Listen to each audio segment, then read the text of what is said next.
Hi, hello பசங்களா! எல்லாரும் எப்படி இருக்கீங்க? நான் உங்கள் தமிழ் டீச்சர் அபிநயா. எல்லாரும் படிச்சா மட்டும் போதும், நம்ம வந்து அதிக மார்க் வாங்கிடலாம் அப்படின்னு சொல்லிட்டு நினைச்சிட்டு இருக்காங்க. படிச்சா மட்டும் போதுமா அப்படின்னு கேட்டா, படிச்சா மட்டும் போதாது பசங்களா. கண்டிப்பா பேப்பர் பிரசன்டேஷன் அப்படிங்கிறது ரொம்ப ரொம்ப முக்கியம். எப்படி மேம் நம்ம எழுதுறது? எப்படிலாம் எழுதுனா மார்க் குடுப்பாங்க அப்படின்னு கேட்டா, மார்க் ஒண்ணொண்ணுக்கும் ஒவ்வொரு இப்படிதான் மார்க் போடணும் அப்படின்னு சொல்லிட்டு அஃபிஷியலா ஒரு ஆன்சர் கீ வச்சிருப்பாங்க. அதன்படி தான் மார்க் போடுவாங்க. அப்ப நம்ம அதிக மார்க் எடுக்கணும்னா நம்ம என்ன மேம் பண்ணலாம்? அப்படின்னு பார்த்தீங்கன்னா, நம்ம அழகா பேப்பர் ப்ரெசன்டேஷன் நம்ம நீட்டா குடுக்கணும். அடித்தல், திருத்தல் இருக்கக்கூடாது. அ அந்த ஸ்பெல்லிங் மிஸ்டேக் இதெல்லாம் எதுவுமே இல்லாம நம்ம ஒழுங்கா எழுதணும். சரி, எப்படி நம்ம எழுதலாம் அப்படின்னு கேட்டா, நமக்கு வந்து கண்டிப்பா வந்து அடித்தல், திருத்தல் இதெல்லாம் எதுவுமே இருக்கக்கூடாது. எழுதுறது வந்து நீட்டா எழுதணும். எப்படியெல்லாம் போட்டு எழுதணும் அப்படின்னு சொல்லிட்டு கவர்மெண்ட்லேயே சொல்லியிருக்காங்க. சரியா? எக்ஸாமுக்கு எந்த பென் யூஸ் பண்ணலாம் அப்படின்னா, உங்களுக்கு எது ஓகேவா இருக்கோ அந்த பென் எதுனாலும் யூஸ் பண்ணலாம். ஆனா பிளாக் பென் யூஸ் பண்ணா பிளாக் பென் தான் யூஸ் பண்ணணும். ப்ளூ பென் யூஸ் பண்ணா ப்ளூ பென் தான் யூஸ் பண்ணணும். வேற கலர்ல எந்த பென்னுமே யூஸ் பண்ணக்கூடாது. ஓகே. பகுதி 1 அப்படின்னா பகுதி 1ன்னு போட்டு ஃபர்ஸ்ட் அண்டர்லைன் பண்ணிடுங்க. அண்டர்லைன் பண்ணிட்டு ஒரு லைன் விட்டுக்கோங்க. சரியா? நான் வந்து இதுல எழுதியிருக்கனால இப்படி எழுதியிருக்கேன். நீங்க பகுதி 1ன்னா 1ன்னு போட்டு ஒரு லைன் விட்டுக்கோங்க. விட்டுட்டு கவர்மெண்ட்ல வந்து என்ன சொல்லியிருக்காங்க அப்படின்னா, ஃபர்ஸ்ட் கொஸ்டின் எது 1 மார்க்ல ஃபர்ஸ்ட் கொஸ்டின் அப்படின்னா அதோடைய என்ன ஆப்ஷன் அப்படிங்கிறத போட்டுட்டு இந்த மாதிரி கோடு போட்டு இந்த சைடில் வந்து அதோடைய விடையை எழுதணும். சரியா? இந்த மாதிரி ஆப்ஷன் இருந்தால் தான் அதுக்கு வந்து மார்க் கொடுப்பாங்க. ஆப்ஷன் ப்ளஸ் அதோடைய விடை அது ரெண்டுமே வந்து இந்த இடத்துல இருக்கணும். இந்த இடத்துல 15 இருக்குமா? 15 1 மார்க் இருக்கா? அப்போ 1ன்னா 1 அதுக்கு ஆப்ஷன். இது போன வருஷத்துடைய விடை. அதனால நான் இப்படி கொடுத்துருக்கேன். 1 அப்படின்னா 1 அதோடைய ஆப்ஷனு. அதுக்கு பக்கத்தில் பாருங்க பாடல் கேட்டவர். நீங்கள் வந்து என்ன பண்ணுறீங்கன்னா அழகாக ஸ்கேல் வச்சு ஒரு கோடு போட்டுருங்க. ஸ்கேல் வச்சு ஒரு கோடு போட்டுட்டு இந்த சைடில் வந்து ஆப்ஷன் போட்டுக்கோங்க. அதுக்கு இந்த சைடில் வந்து அதோடைய விடை என்ன அப்படின்னு சொல்லிட்டு எழுதிக்கோங்க. ஓகேவா? பகுதி 2ல் பிரிவு 1 இருக்கா? பிரிவு மொத்தம் 2 பிரிவு இருக்குமா? பகுதி 2ல் 2 பிரிவு இருக்குமா?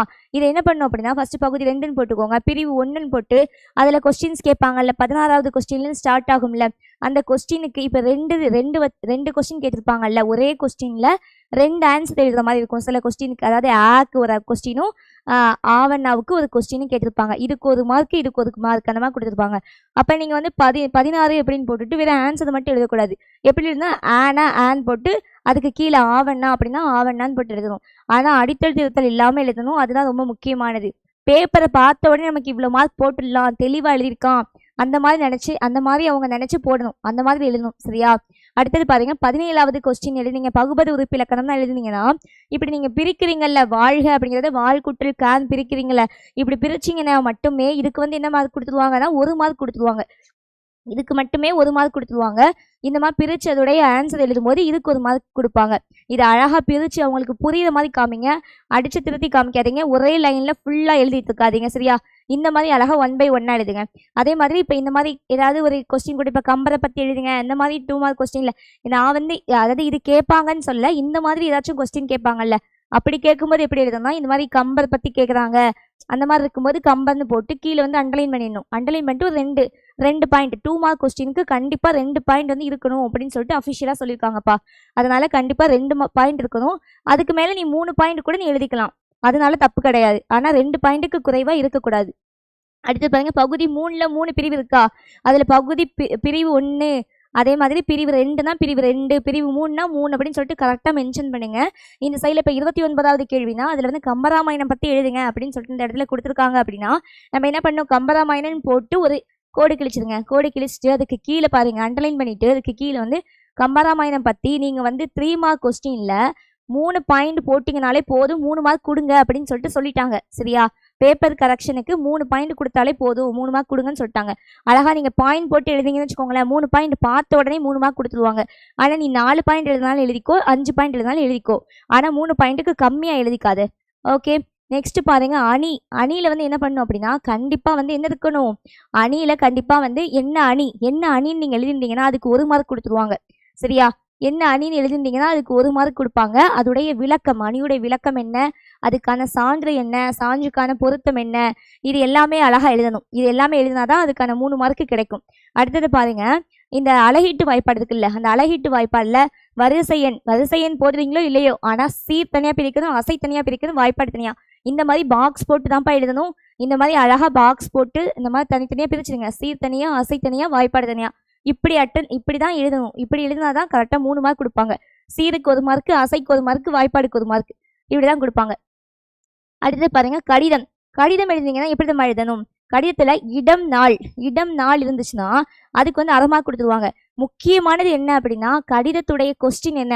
இப்ப எக்ஸாம்பிளுக்கு இது வந்து ஒரு 42வது கேள்வின்னு வச்சுக்கோங்களேன். 42ல ஆவா இல்ல ஆவண்ணாவா நீங்க எது சூஸ் பண்ணிருக்கீங்க? சூஸ் பண்ணீங்கன்னா ஆன்னு போட்டு எழுதணும். அதுதான் ரொம்ப முக்கியமானது. என்ன நீங்க எழுத போறீங்களோ அதுக்கான ஆப்ஷனை நீங்க போடணும். போட்டாதான் அதுக்கு மார்க் கொடுப்பாங்க. இடம் நாள்லாம் போட்டிங்கன்னா அதுக்கு 1/2 மார்க், விழித்தலுக்கு 1/2 மார்க், கடித செய்திக்கு 2 மார்க், இப்படிக்கு ஒப்பம் இது போட்டிங்கன்னா இதுக்கு 1 மார்க், உரைமேல் முகவரிக்கு 1 மார்க், இப்படிதான் மார்க் வந்து கொடுப்பாங்க. அடுத்தது பாருங்க, நெக்ஸ்ட் வந்து 5 மார்க், 8 மார்க், கட்டுரை இதெல்லாம் எப்படி எழுதணும் அப்படின்னா கட்டுரையெல்லாம் கண்டிப்பா வந்து ஒரு 2.5 பக்கத்துக்கு இருக்க மாதிரி பார்த்துக்கோங்க. 2.5 பக்கத்துலேருந்து 3 பக்கம் இருக்க மாதிரி பார்த்துக்கோங்க. அதுக்கு கம்மியாக எழுதாதீங்கப்பா. கண்டிப்பா குறிப்பு சட்டகம் போட்டே ஆகணும். சரியா? குறிப்பு சட்டகம்லாம் அழகா போட்டிங்கன்னா தான் ஃபுல் மார்க் போடுவாங்க. நான் செண்டம் எடுக்கணும் மேம் அப்படின்னா கண்டிப்பா குறிப்பு சட்டகம் போடுங்க. எத்தனாவது கேள்வியோ அந்த கேள்வியை போட்டுட்டு அதுக்கான ஆப்ஷன் என்ன, ஆவா இல்ல ஆவா அப்படிங்கிறத போடுங்க. போட்டுட்டு குறிப்பு சட்டகம் போட்டு அழகா வந்து பாக்ஸ் போட்டு காமிங்க. உள்ள வந்து முன்னுரை முடிவுரையை தவிர்த்து உள்ள வந்து ஒரு 4லேருந்து 5 சப்ஹெட்டிங்ஸ் இருக்க மாதிரி பார்த்துக்கோங்கப்பா. இப்படி வந்து நீங்க எழுதிங்க அப்படின்னா அழகா உங்களுக்கு வந்து ஃபுல் மார்க் கொடுத்துருவாங்க. கட்டுரையில வந்து 8 மார்க் அப்படின்னா அந்த 8 மார்க்குமே உங்களுக்கு கொடுத்துருவாங்க. அழகா நம்ம வந்து செண்டம் போட்டுடலாம். சரியா? பேப்பர் ப்ரெசன்டேஷன் நமக்கு இப்படி தான் அமையணும். நம்ம எழுதுறது இப்படி தான் எழுதணும். அடித்தல் திருத்தல் இல்லாமல் எழுதுங்க. நல்லா பண்ணுங்க. எல்லாரும் எக்ஸாம் கண்டிப்பாக நல்லா பண்ணுவீங்க. உங்களுக்கு வேற ஏதாச்சும் வீடியோ வேணும் மேம், எனக்கு இதை பற்றி சொல்லுங்க, எனக்கு இதை பற்றி தெரியல அப்படின்னா என்கிட்ட கேளுங்க.